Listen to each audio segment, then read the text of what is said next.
Let's talk Time to real talk Welcome back to another episode of Wicked Tuna Real Talk.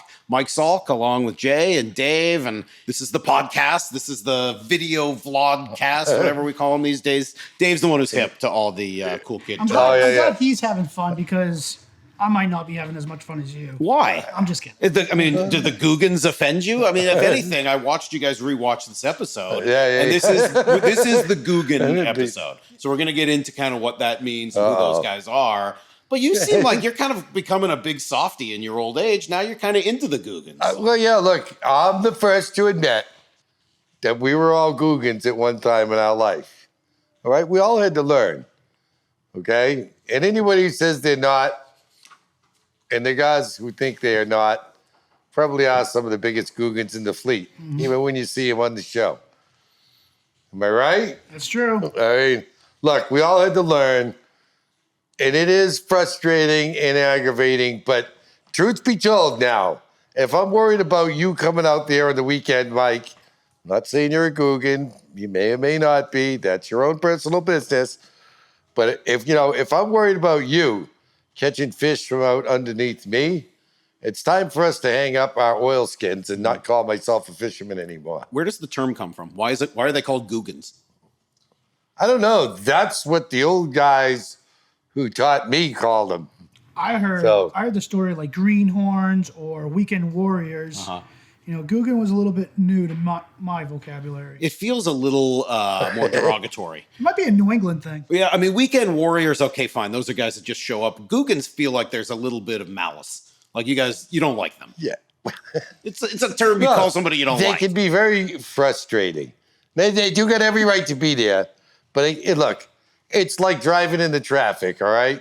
You know, we all have to do it. None of us like it. It's always frustrating.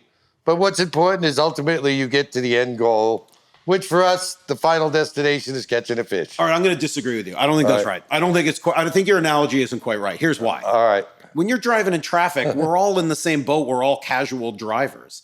It would be like you were a NASCAR driver, and then for whatever reason, you're trying to drive around your track, and there's a bunch of guys driving their Chevy Malibu around, and you're like, hey, I'm trying to turn left 4 times in a row. Get this guy going 55 miles an hour out of the way. No, that would be like me getting on the NASCAR track with my pickup. Exactly. Hey, I can drive too. Yeah, you'd be their Googans. Exactly. So it's not just traffic. I mean, you guys do this for a living. So you said in the rewatch that there are, I want to make sure I get this right, there are commercial fishermen, sport fishermen, and Googans. What are those three? Ralph What's the difference between the? That confused you. You guys are very similar. What? You're confusing me with Ralph. It's your best buddy. What? I'm offended. How would you define the My difference? attorney's not going to like that. What's the difference between those 3 types of people? Well, all right, look, commercial fishermen fish year round. Not only tuna. I mean, I would even make the argument, a very small portion of the tuna fleet is actually a commercial fisherman. All right? Because a lot of these guys do something different. Right? Commercial fisherman in my book is somebody who fishes year round. Jay and I are commercial fishermen. We go gill netting all winter, or long lining, or dragging, or whatever it takes to make a paycheck, right? A lot of these other guys, if you're just catching a tuna, catching tuna, and you sell it because that's what you do with these tuna. Who's going to eat an 800-pound fish, right? It's not like you're taking it home to fill your goddamn freezer, right? It's an 800-pound fish. You need a commercial permit to participate in the fishery. But, even the vast majority of the tuna fleet aren't really commercial fishermen. It's only a small percent of that tuna fleet that are actual commercial fishermen. And then there's the sport boaters. I would say that's the vast majority of the tuna fleet are sport boat guys. I would even say the .com is a classic example of a sport boat guy. Now, he doesn't have a classic sport boat. He has a Downey-style tuna boat, right? But the truth is Dave's very successful in his life as an airline pilot. That's what gave him the money for his beautiful boat. He worked hard. I'm not taking anything from him. He worked hard his whole life. He saved his nickels. He, whatever he did, he invested his money, and he has a beautiful boat to show for it. But it has nothing to do with the amount of fish he's catching. he catches a lot of fish because he's a good fisherman and he has a good, solid platform to do it. But in the end, if the fish go away, you know, his paychecks are going to keep coming from the airline, and that's fine. And I'm not saying one's more right or wrong. That's just the reality of the situation. So, you know, if you ask me, all those boats over the Cape Ann Marine is a Googans in my book. So you're not really putting a difference between sport fishermen and Googan. They're almost the same thing. No, they're all the same. So you just see two categories. I see two, yeah. Poor Dave. Me and everybody else. We're going to have to ask Dave about this, how he feels about being roped in with the weekend warriors. You and everybody else? Yeah, pretty much, right? It's just Dave and everybody else that annoys him. Jay's on my team. Okay. Do you think... it's like the Three Musketeers, all for one and every man for himself. Was that the Three Stooges? Three Stooges. Did the show create more Googans? People who now want to get out there because of the show? I don't think Bob from the office his job repairing the coffee machine to go seek his fortune and throw down $600,000 or $700,000 on a boat to go get rich tuna fishing. Now, that being said, there's probably a handful of guys who are striper junkies, like who had those nice boats. They have those, you know, even the set of consoles we see on the boat, the smallest boat you see in the show. You know, those are $500,000, $600,000, $700,000 boats. You could literally buy 5 or 6 of the hard merchandise for what those guys are fishing out of. You know, that's not a commercial operation, right? It's a boat with an aside to offset the cost of ownership with some commercial fishing. There's a big difference. There really is. And the other guys are going to get pissed for me calling them out. I can guarantee that. Well, it's nice since we're doing this here in Gloucester, right in the middle of all of this. You may be able to hear some music and some of the people having fun behind me. The Googans are partying over there, and it's summer day. It's a beautiful summer day. So the Googans get off the water and they go, you know, drinking and eating and everything else right behind us. It does seem though like you can get away from them if you want. I mean, we're watching this episode, it's a big ocean, and Ralph's getting more and more upset. Isn't that like? You can see the land. Like, wouldn't you just go farther away? It's let me throw really this one big out ocean. All right. So Ralph, if you can see, he sees the land in the background, right? Yeah. He's fishing out of Provincetown. He's only going 2 miles, right? The guys coming out of Provincetown too, they're gonna go, oh, there's Ralph. He catches a few fish. Let me go sit near him. Right. Unlike us, we have to go 10, 20 miles to get to some good fishing area, unlike Provincetown. So we can kind of get away from everybody. You know, we can leave before everybody. Dave likes to say we're the first ones to leave and then we're the last ones to come home just because we're the slow boat. You know, that's can be a good thing too, because when we leave during the night, nobody can see us. First, when Ralph leaves, he's just sitting in front of the harbor. Now everyone's just looking at him. Oh, look, and part of it too is I'll leave fish. Let's say we were catching fish somewhere and ultimately word gets out and the buzz gets out and other guys show up and start catching fish too. If it gets too crowded, I'll leave. I don't play well with others. I don't like to fish around others. I don't like the aggravation of the Googan fleet. Again, in my book, all the other boats in the show are Googans too, right? But that's just me. And again, part of it is we're expected to fish around other boats now because we have cameras. Now they were like, Dave, we don't like it. You're always off on your own. Can you go fish around these other guys so we can get you some footage of you actually talking to them and interacting, you know, with your other castmates? And it's like, that's okay, just not how we fish. We did. It just, I would rather go fish off on my own. But, you know, that being said, I understand what we're doing. We're having a whole lot of fun. We're making this TV show work. And, you know, if part of the trade-off was we had to fish in with the Googans for a while to get some laughs or to see them get under my skin and people going to laugh at me getting aggravated, right? That's what happens, you know? What's the craziest or most aggravating thing you've ever seen from a Googan, from somebody who has no idea what they're doing out on the water? Marciano wasn't on the boat, but I had this one guy just drive right in the middle of my 2 floaters. Got my line. But Ralph would do that. Ralph would do that to somebody intentionally. Yeah. That don't bother me. That was just a whale watch guy. No, the worst part is the best one I got is we were up fishing close in the bay up here. So it's the same situation as Ralph down there. only a few miles off land, ton of boats. One of the weekend guys hooks a fish. You can hear him screaming the whole time. They're all excited. You know, part of me is rooting for him. Here he is. He's huge. It's the biggest fish we've ever seen. We're never going to get him. They throw the harpoon, and they didn't know how to rig it properly. And they missed the fish, so now the harpoon floats away. But now they still get this 800-pound fish or whatever, and it's a flat, calm day, and they're close, and you can hear it all. And oh my God, he's huge. Oh my God, he's beautiful. Oh my God, he's so close. Try and gaff him, because now they lost the harpoon, right? And then the line breaks. And it was like you could hear it in his voice, the epic disappointment. Oh, he's gone, he's gone, he's gone. And I'm like, okay, that was a classic Googan moment.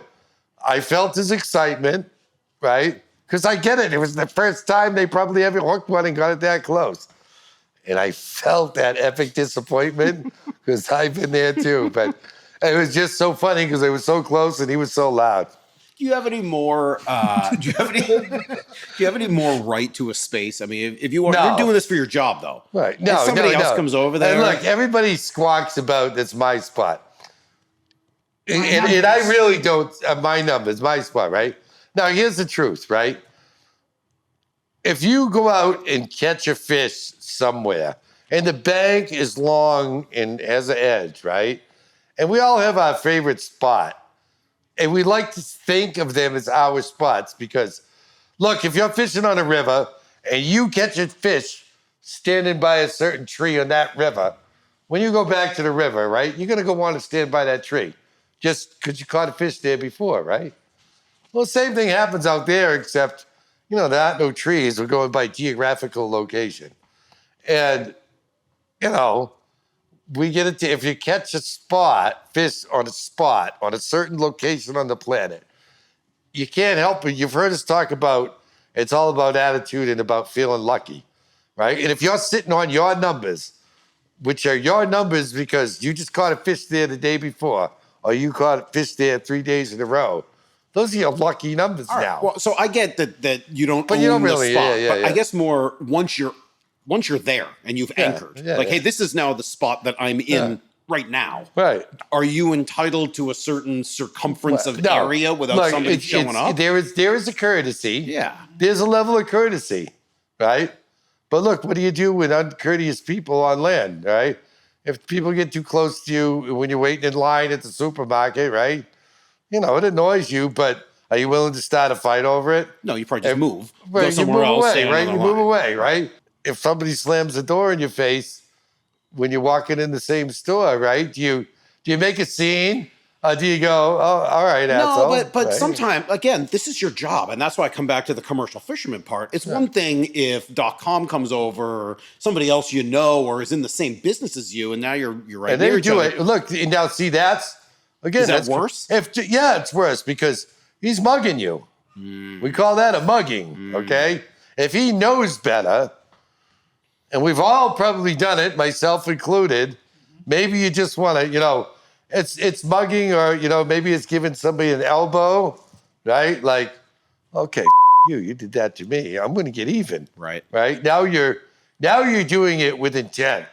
If Dave does it or to Ralph, or Ralph does it to Dave, or Tyler does it, or whoever does it to whom, somebody does it to me, or I do it to somebody else, that's done with intent. That's a little different than guys who just don't know any better. And again, if you're worried about guys who just don't know any better, Better off to move.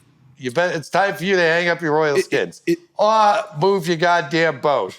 Is there any way to communicate with him? We see Ralph yelling and screaming and hollering and jumping up and down. Is there any value to communicating with these guys? You know what it is? If you go find these guys in a non-confrontational fashion, right? The few times I've really had problems with guys, and I think, if anything, it made me lucky on the show. Our character on the show, because they might see Ralph or they might see Dave on the .com, and they'll go, oh, let's go get too close to him just to F with him because they saw him on the show. At the same point, I think a lot of people would give me extra space they're like, oh, Dave's on the show. He's our favorite. Well, we're going to stay out of his way. It's almost, I know that definitely happened like that. And I know, the guys are asking me, hey, we're going to be out there this weekend in our boat. You want us to go with the tuna.com fire? And I'm like, no, just, so like that's part of the reality of being part of the show too. It looked like the guy was kind of yelling back at Ralph, though. Oh, yeah, on yeah. that episode. He didn't take any grief. So the Googans, Wouldn't they you- don't feel a lot of shame. Wouldn't you yell back at Ralph? Well, yeah, but I too would, intimidating. if I were out there for the first time, I guess I would just feel like I was intruding on somebody else's spot where they really knew what they were doing. No. And if I got yelled at, I would probably turtle and be like, I don't want to be a part of this. That's you, Mike. Again, all these other boat owners are all independent, right? That guy might not have had no idea what Ralph was doing or where Ralph was fishing. The guy just showed up there in his own accord in the middle of the night and happened to get there before Ralph, right? So all of a sudden he wakes up and, then you got this idiot yelling at you, hey, you're in my spot. And he's like, what do you mean? There was nobody here when I got here, right? I mean, that happens too, right? Yeah. So again, how wound up can you get? And maybe it's just me, but rather than if I'm going to get wound up, I'll just go find fish somewhere else. Jay, if you could get rid of one thing forever, would it be Googans or birds? Sharks. I'm not giving you the choice of sharks. Because sharks are actually stealing your fish or driving you crazy. Birds are just annoying you and the Googans. Would you rather get rid of the birds or get rid of the Googans I would forever? rather get rid of the Googans because the birds actually tell you stuff when you're out there. Because the birds follow the fish around because they eat the fish. Okay. Birds are intelligent. He brings up a valid point. The tuna push up the bait fish. Sure. And that gives easy pickings for the birds to pick them off the top. All right. So you're the same way. When I see a cluster of birds, I go towards them. When I see a cluster of boats, I go away from them. Right. But that's the difference. You can get away from the Googans if you want. You can't get away from the birds. Oh, yeah, you can. You can. I mean, I guess you get your firecrackers. Right. Like, you find ways. And it only goes... You got to be smarter you than don't the want bird. to kill them. Number one, it's illegal. But number two, is we understand the basic premise of the environment, and fishermen as a whole understand a healthy ecosystem. Even with the sharks, even with the birds, when they annoy me, they annoy me. But at the same point, I'm not saying, well, we should kill all the sharks and we should kill all the birds. Now, if we could train the birds to bother the Googans, that would be a win-win scenario. I think you got to be a pirate for that. Yeah. You know, that bird that's on the shoulder. This is like the way the Navy is training the dolphins to go after Exactly. state secrets. You got to do that with the birds to help you out with the Googans. Look, if I could train the birds to on the millionaires' boats, life would be good. Pretty sure they do that whether you train them or not. I don't think they see money. But if I could get them to do it extra. There we go. All right. Maybe you're just going to on their boats. And I'll have to.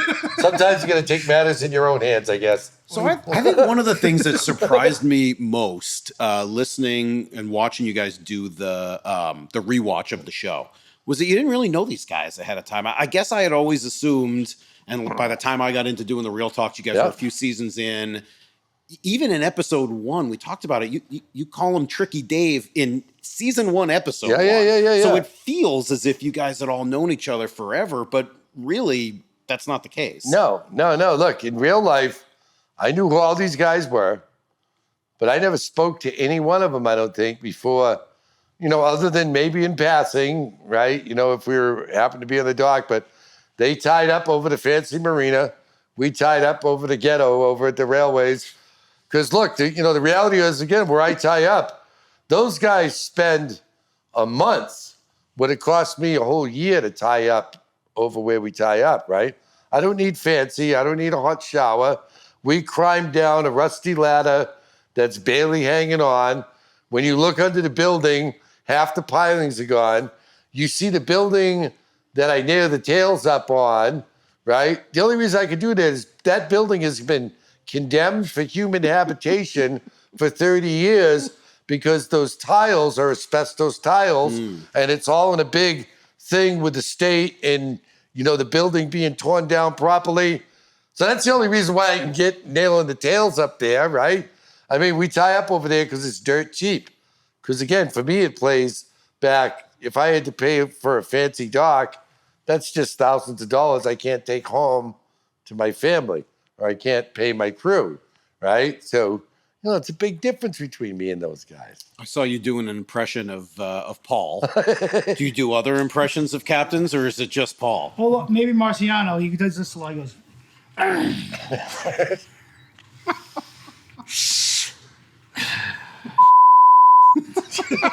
Okay, that's pretty good. You do .com? No, he's pretty quiet. No, you just have to stand there looking sort of Yeah, like maybe a vaguely little couple annoyed. twitches. That's about it. Paul's got to be the easiest though. He's just a good character too. He's easy going. He has a lot of fun. He has a great laugh, and that's just fun. We make fun of Paul, and everybody makes fun of Marciano. I make do. fun- like everyone Yeah, they mostly do. just makes fun of They all Paul. make fun of Who's you. making fun of me? What do they make fun of him for? Hey Jay, what are you doing? How many times, Jay? How many times? That's what they say. Who said? They, Who's they? them, Who's they? Them. everybody else Who's besides them? us. How important are the relationships on the boat? So it's one thing to not have the relationships with everybody else out there. You didn't Yep. really know them. But you're out there. I mean, you go to George's, you're there for 3 days together. That's not just like an 8-hour day. Right. That is 24 plus 24 plus 24. I always learn not to do radio math. So I'm not going to try to add those things up, but that's a long time. Mm-hmm. How well do you have to be how well do you have to know each other? How much do you have to be a good roommate? You got to be able to vibe with each other out there, and you got to be able to make each other laugh. And that's important because you can't just go out there and be angry or upset because that's just going to rub off onto whoever's next to you. Right. And look, one thing, fishing, because of everything you mentioned, right? There's only so much to talk about. We don't have TV, right? Maybe you can read a book a little if you got some downtime, right? But you wind up oftentimes, again, when we're talking commercial fishing here, with 2 or 3 guys in a boat for many days at a time, you wind up knowing those guys more intimately. And I don't mean in a sexual way. I mean, you know everything about that person because you've talked about everything there is to talk about, right? Because again, you're there around the clock. Oftentimes, you spend more time with the guys you work with than you do with your own family. You want someone who's quiet or somebody who talks a lot to be on the boat with you? I prefer quiet.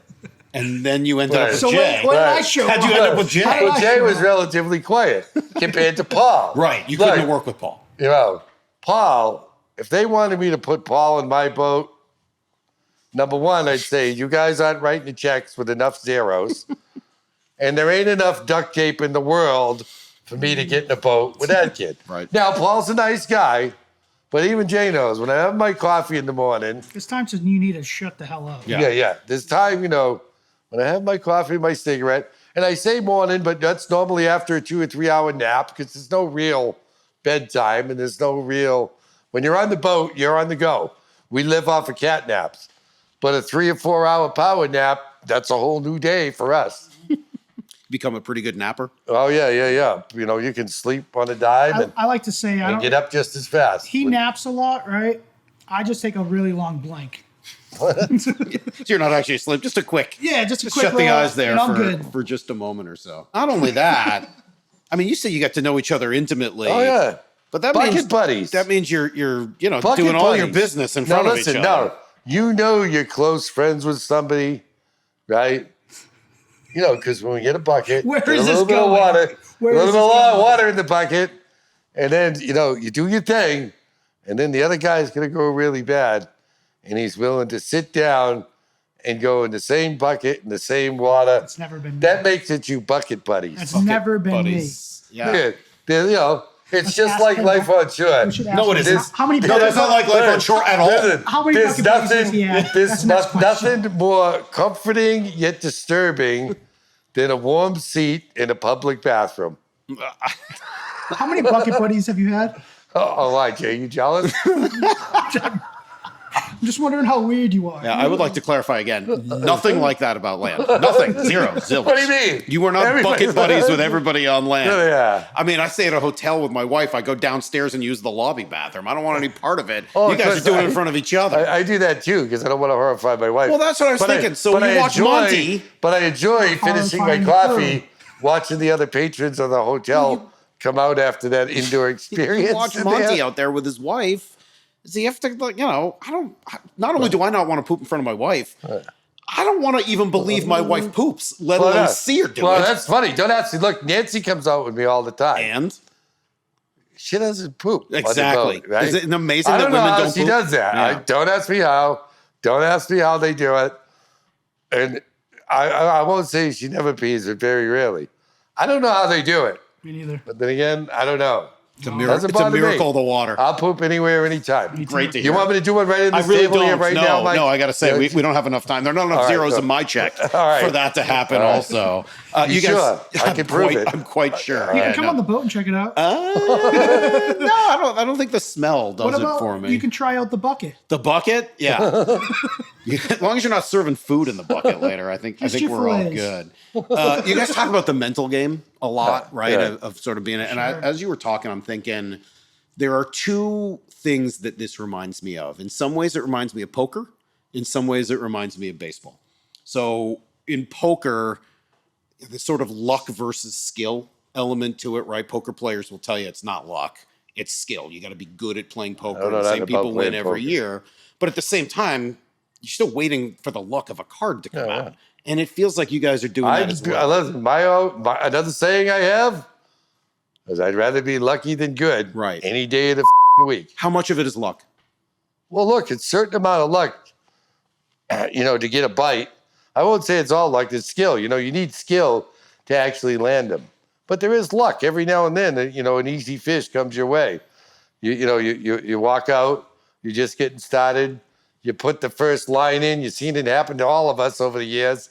And you get that bite before you even, it's one line in the water, you just stop the boat, and boom, it happens. And at the same point, we've seen it even with boats in the show. I think Bob Cook is the most distinctive one. He's talking about wrapping up for the season. He didn't get his one more fish for the season, right? And he's literally, doing the closing scene with the camera operator with the rod in the background saying, well, it was a good season. We almost won and blah, blah, blah. And the rod bends with the camera guy pointing the camera and the rod behind him. Yeah. All right. Now, was that luck or skill?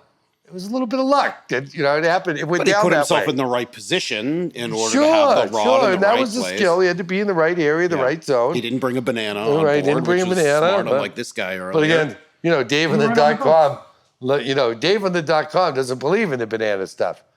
He eats the bananas all the time. Yeah. Well, he seems to have pretty good luck. At least he says he's eating them, but I don't know what else he could do to them. Tricky Dave over there. The baseball element for me is maybe twofold. One, baseball's a game of process. You can do everything right, but you're still gonna, if you get, hit 30%, you've hit 300, means 70% of the time you've gotten an out. So it's a lot more process driven as opposed to always results driven.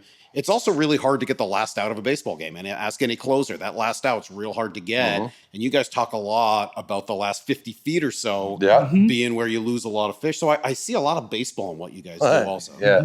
I never thought of it like that. Yeah, makes sense. How much do you have to think about the process? Like, hey, we didn't get the fish, but we did everything right versus, and it ate a line or it did this We think about the process every day, like even when we don't think of catch a fish, we think about how are we going to change a little bit for tomorrow to catch that fish. Because sometimes we'll be sitting on a spot and we'll mark the fish, but we won't get the bite. Now that's just the luck part of it. Now how can we go back there and maybe let's do the skill part of it now and try to trick them with one of our tricks. The other thing we see here in this episode that I think is related, and I feel like it's a hard watch, is seeing Monty go to the tackle shop and he's trying to get the employees to tell him where .com has been, and he's desperate. He is. It's desperate. really hard for me to watch him. I got to be honest, and he seems like a heck of a nice guy. But as I'm watching it, I'm like, I said it like he's on his last legs. Like, is he gonna make it? And if he's turning to that, would you ever ask somebody in a tackle shop where someone else was fishing?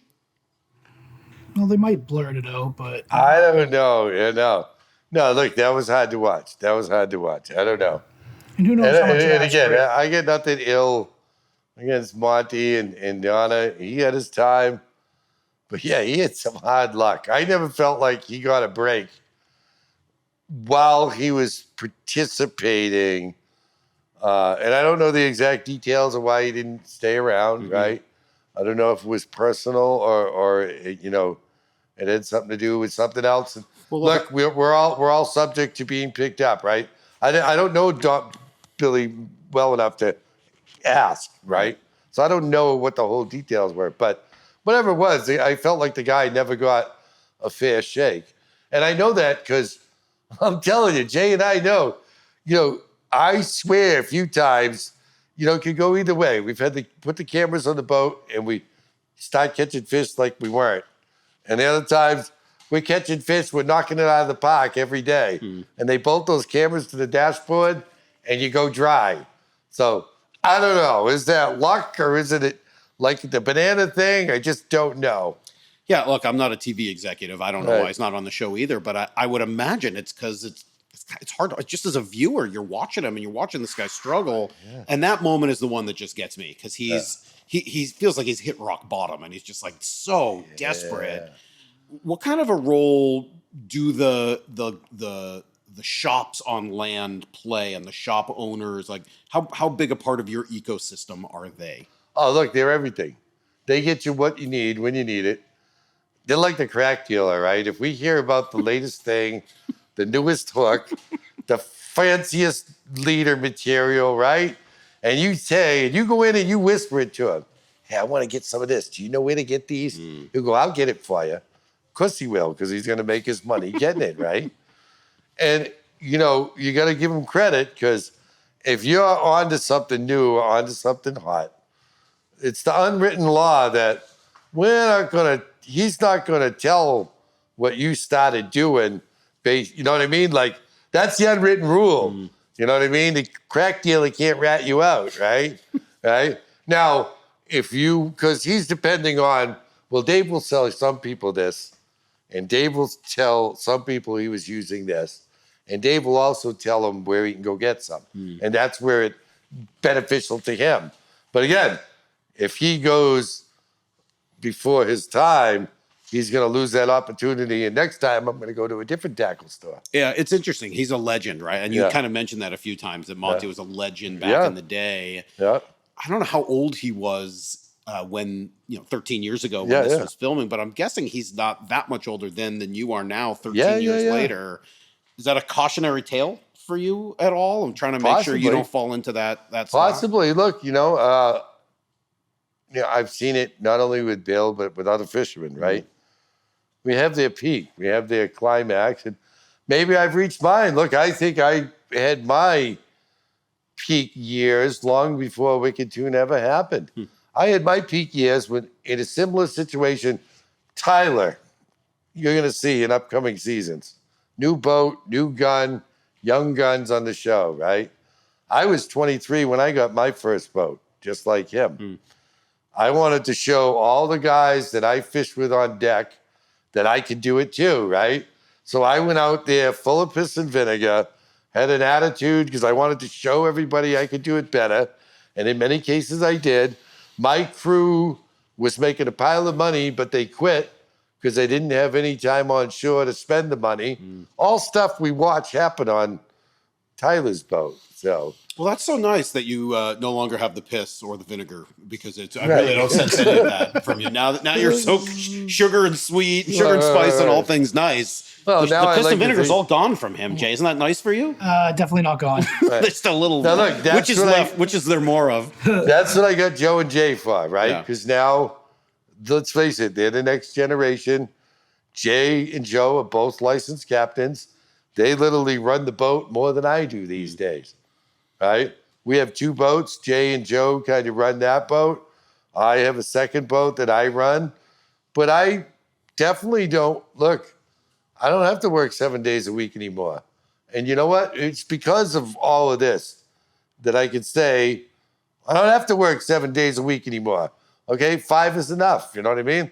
Like, I'll take that blessing, If I get that $1 million retirement someday in the future, I'll tell you right now, the last thing I'm going to do is blow it on a boat, right? And look, that's what a lot of guys that are out there in this situation with tuna, that's exactly why they're there. They worked their whole life. They love to fish. They retired. They took their retirement and they bought a boat and they're out there tuna fishing now. All the power to them. but I'm okay with staying on shore. Yeah. I've got nothing to prove to nobody. Well, you do. I mean, you're a captain now. How long have you been a captain now? Couple of years. Couple of years. How is it going? How long has Joe been a captain? What is that like? You know, we both work great off each other, you know, And just to not to cut you off, but people should know Joe is Dave's son, your Yep. cousin. It's definitely good for Joe to do what he's doing. I did something kind of like on that line of working the sporty end of it, going down Florida, doing the Bahama trips. Yep. And I was roughly Joe's age, and now Joe's doing what I used to do. Yep. And I'm just, No, look, when you came back, you taught me, I taught you the basics of fishing, Jay. I taught you how to clean. Right. Yeah, you did. Teach how to clean Teach a you boat. how to smile, too, now and You again. learned how to clean a boat Yeah. like no one's business. But no, also some fishing things, Jay. There was a tricks or two that you learned, right? That when you came Going back, elsewhere. right? When you came back, you taught me some new stuff about fishing. So So what's your life like now? Jay? I still got to go fishing. How often? No matter what, I got to go fishing to make a paycheck. From if it's the wintertime, right, I'm jumping on scallop boats or going dragging or long lining. And then springtime happens, say April, I'll still be doing the scallop thing, but then we open up our charter business for haddock and cod. And then the tuna fishing opens June, and that goes all the way to November, December. And then my dragon starts again. So I'm fishing 300 days of the year still.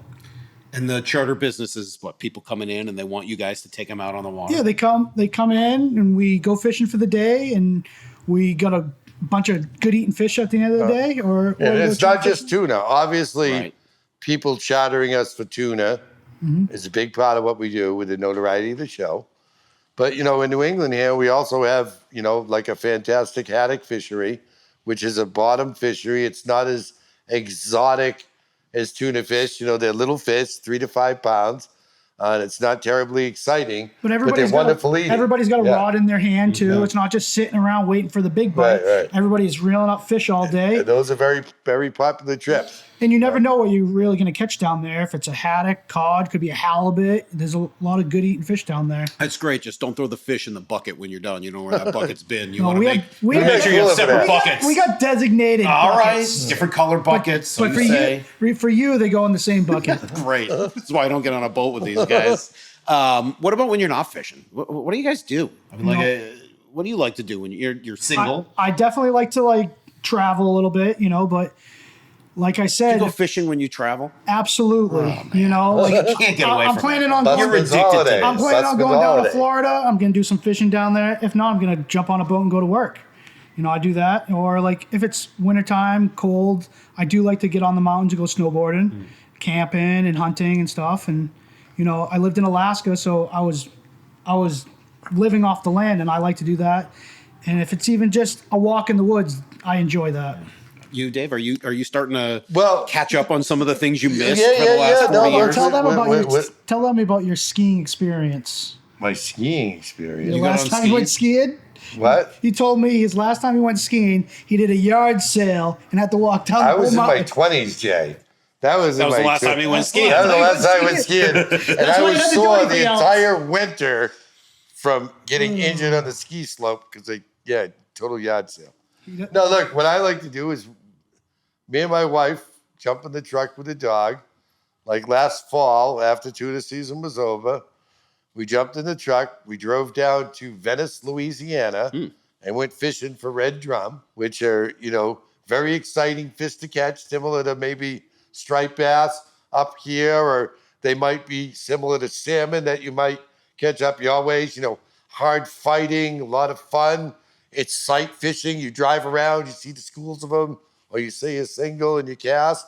And we also, though, down there in Venice, last year we caught a 270-pound swordfish, deep dropping down there. So Here's what I'm hearing and learning about you guys. The moment you get on vacation, you just turn into Googans. So there Exactly. you go. Fair enough. This has been a ton of fun. You guys can find all of this on the Real Talk YouTube channel now. All the episodes here for season 1 are available for you to watch. It's so great to catch up with you guys for Real Talk and just get to know you a little bit better and hear your stories from back in the day. And please go find the Wicked Tuna channel on YouTube.